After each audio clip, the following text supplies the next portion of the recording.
زکوٰۃ حقیقت میں ہے کیا، اس کو سمجھ لیجئے۔ زکوٰۃ کے اعتبار سے بھی شریعت اسلامی کی روح سے مال جو ہے وہ دو قسم کا ہے۔ جیسے زمین میں نے عرض کیا دو قسم کی ہے، خراجی عشری، ایسے ہی مال باطنی، اموال باطنی، اموال ظاہری۔ کسی شخص نے گھر میں کچھ پیسہ رکھا ہوا پس انداز کر کے، یہ اموال باطنی ہے۔ کسی نے زیور رکھا ہوا ہے، چلیے سونے کی ڈلی رکھ لی ہے کسی نے، کسی برے وقت کے لیے، پتہ نہیں نوٹ جو ہیں وہ تو دھیلے کے رہ جائیں، جیسے کویتی دینار ہو گیا تھا، کہیں ایسی آفت نہ آ جائے کوئی تھوڑا سا سونا لے کر رکھ لو۔ یہ جو گھر میں چھپا ہوا مال ہے یہ اموال باطنی ہے، ان کی زکوٰۃ اسلامی ریاست نظام خلافت زبردستی نہیں لیتی، ورنہ تو گھر گھر جا کے جامع تلاشی کرنی پڑے گی، ٹرنک کھولنے ہوں گے، تکیے ادھیڑ کر دیکھنے ہوں گے کہیں کچھ رکھا ہوا تو نہیں ہے۔ اسلام کا نظام نظام فطرت ہے۔ اموال باطنہ میں آپ کو آزادی ہے، زکوٰۃ دیں جسے چاہے دے دیں، آپ کا اور اپنے رب کا معاملہ ہے، وہاں حساب جا کے دے دیجیے گا۔ اموال ظاہری کی زکوٰۃ جبراً لی جائے گی۔ وہ کیا ہے؟ یہ مال ہے جو دکانوں میں ہے، اموال تجارت، یہ فیکٹریاں ہیں جن میں فنشڈ پروڈکٹ بھی ہے، خام مال بھی ہے، یہ بھیڑ بکریوں کے گلے ہیں، ہزار ہزار بھیڑیں اور ہزار ہزار بکریاں، اونٹوں کی قطاریں، یہ ہے جو ظاہر مال ہے، سامنے ہے، کہاں چھپا کر لے جائیں گے؟ گودام بھی ہے تو وہ گھر تو نہیں ہے، گودام کی تلاشی ہو سکتی ہے، دکان کا حساب لگایا جا سکتا ہے۔ فیکٹری کے اندر اس کی زمین، اس کی مشین، اس کے ٹولز ایگزمپٹ، اس پر زکوٰۃ نہیں ہے۔ لیکن جو بھی مال ہے اس میں وہ دو شکلوں میں ہوگا، یا خام مال ہے، کپڑا بنانے کا کارخانہ ہے تو دھاگا پڑا ہے اتنے کروڑ کا، تیار کپڑا ہے اتنے کروڑ کا، اس کا 2.5% دے دیجئے۔ مال ہے 5 لاکھ کا، دکان کے اندر 2.5% دے دیجئے، اموال ظاہرہ ہے۔ اور اس میں اس سے کوئی غرض نہیں کہ سال بھر میں آپ نے کچھ کمایا کہ گوایا، جب تک آپ نصاب کی حد سے اوپر ہیں، چاہے آپ کا اس سال میں آدھا مال گیا، 10 لاکھ کی مالیت تھی، اب آپ 5 لاکھ کے ہیں، لیکن 5 لاکھ پر بھی آپ کو 2.5% دینا ہے، چاہے کمایا ہو چاہے گوایا ہو۔ اور یہ ٹوٹل پر ہے، کسی اکاؤنٹنٹ کی ضرورت نہیں، جو تاریخ معین ہے جا کر دیکھیے کیا مال پڑا ہوا ہے، 2.5% حساب کر کے دے دیں۔ اتنی رقم آئے گی۔ ابھی جو کہہ رہے تھے جنرل صاحب کہ یہ نعرہ بھٹو نے لگایا، یہ بالکل وہی بات ہے جو علامہ اقبال نے فرمائی ہے، مغربی تہذیب میں بھی ایک حصہ حق کا ہے، اگرچہ باطل نے اس کے اوپر پورا غلبہ حاصل کر لیا، لیکن حق کا حصہ اس میں بھی تھا۔ وہ کیا تھا؟ اوہام پر اپنی بات نہ قائم کرو، لا تقف ما لیس لک بہ علم ان السمع والبصر والفؤاد کل اولئک کان عنہ مسئولا۔ علم پر بات کرو، وہم پر نہیں، محض تصورات پر نہیں، محض توہمات پر نہیں، علم پر، موقف تمہارا علم پر قائم ہونا چاہیے۔ یہ بات تھی، انہوں نے لی، توہمات کو ختم کیا، کھول آنکھ، زمین دیکھ، فلک دیکھ، فضا دیکھ، مشرق سے ابھرتے ہوئے سورج کو ذرا دیکھ۔ لہذا سائنس بڑھی، ٹیکنالوجی بڑھی، آئی ان کے ہاں ترقی آئی۔ اسی طرح یہ سمجھ لیجئے روٹی، کپڑا اور مکان کوئی کافرانہ نعرہ نہیں تھا، یہ افراد کا بنیادی حق ہے، اور تاریخ انسانی میں پہلی مرتبہ عمر فاروق نے اس حق کا بیان کیا۔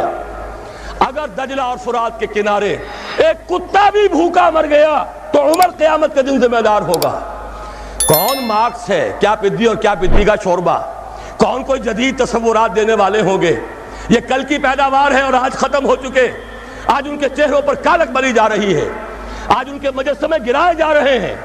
عمر فاروق کا فرمان، یہ محمد کے غلام اور ایک ادنا تربیت یافتہ سپاہی کا فرمان ہے، یہ تا قیام قیامت قائم رہے گا۔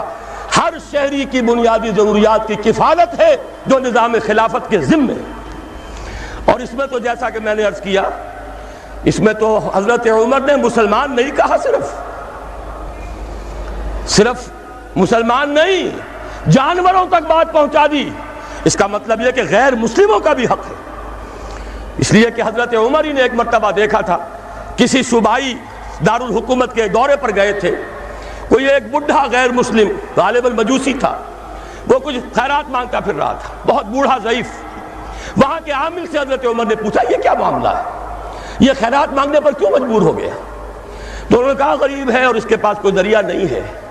فرمایا یہ بڑا ظلم ہے کہ جب یہ جوان تھا، کماتا تھا، ہم اسے جزیہ لیتے تھے، اور آج اگر یہ بوڑھا ہو گیا ہے اور اس کا کوئی والی وارث نہیں ہے تو ہم نے اسے سڑکوں کے اوپر بھیک مانگنے کے لیے چھوڑ دیا، اس کا بھی وظیفہ مقرر ہو جائے گا۔ یہ ذمہ داری، یہ کفالت عامہ ہر شہری کے لیے۔ اور یہ جان لیجئے تجارت میں اور صنعت میں یہ سارا فساد جو اس وقت ہے وہ اس وجہ سے ہے کہ عام آدمی، عام کسان، عام مزدور مجبور ہے کہ سرمایہ دار اور جاگیردار کی طرز پر کام کرے۔ نہ کرے گا تو کیا کرے گا؟ ٹریڈ یونین بنا لیجئے، وہ بھی جیبی ٹریڈ یونین بنا لیں گے، ان کے اپنے ایجنٹ ہوں گے۔ اب لڑیے، خون کس کا جائے گا؟ مزدور ایک دوسرے سے ٹکرائیں گے، کچھ حاصل نہیں۔ اسلام نے کیا نظام دیا ہے؟ آپ غریب کو ضمانت دے دیجئے، اگر تمہیں صحیح ویج نہیں مل رہی، تمہیں صحیح مبادلہ نہیں مل رہا اپنی محنت کا، مت کام کرو، تمہیں بھوکا نہیں مرنے دیا جائے گا، تمہاری بنیادی ضروریات کی کفالت ریاست کرے گی۔ اب ہوئی برابر کی چوٹ۔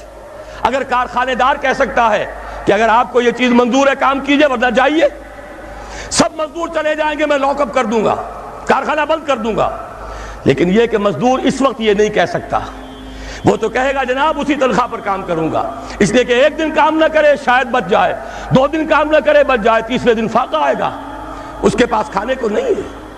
لیکن اگر معلوم ہو میری ریاست خلافت اللہ فی الارض، وہ ضامن ہے، وہ رب العالمین ہے، اور اسی کی رب العالمینی کا یہ مظہر ہے نظام خلافت، رحمت للعالمینی کا سب سے بڑا مظہر محمد رسول اللہ کی یہ نظام خلافت، یہ ضامن ہے، یہ مجھے بھوکا نہیں مرنے دے گا، یہ میرے بچوں کے لیے کوئی نہ کوئی چھت ضرور فراہم کرے گا، تو پھر اس کے پاس بھی بارگیننگ پاور ہے، وہ بھی قدم جما کر بات کرے گا کہ جناب یہ بیچ دیتے ہیں تو کام کروں گا ورنہ نہیں کروں گا۔ یہ ہے جو آسان ترین حل ہے۔ باقی یہ کہ جبر کیا تھا روس نے، اس کا حشر دیکھ لیا، اور سرمایہ دارانہ نظام اس وقت تو بڑا خوش ہے، اس کے ڈنکے بج رہے ہیں، اس کی فتح ہو گئی، سب سے بڑا دشمن سرنگو ہے، وہ تو سجدہ کیے ہوئے ہے۔ لیکن یہ کہ واقعہ یہ ہے سرمایہ دارانہ نظام کے اندر جو کنٹرڈکشنز ہیں، جو تضادات ہیں، اب وہ ظاہر ہوں گے۔ جب باہر مقابلہ تھا، اندر کی لڑائی ختم تھی، اب اندر سے فساد ابھرے گا، اندر سے ایکسپلوژن ہوں گے۔ یہ غیر فطری نظام، یہ غیر انسانی نظام، یہ غیر معقول نظام ختم ہو کر رہے گا۔ کاش کہ اس کی جگہ صحیح، معتدل، متوازن، عادلانہ نظام خلافت، اس کا کوئی نمونہ ہم دنیا کے سامنے پیش کر دیں۔ اس وقت پوری دنیا کی طرف ہماری ذمہ داری ہے، ساری نوع انسانی کے ہم مقروض ہیں کہ ہمارے پاس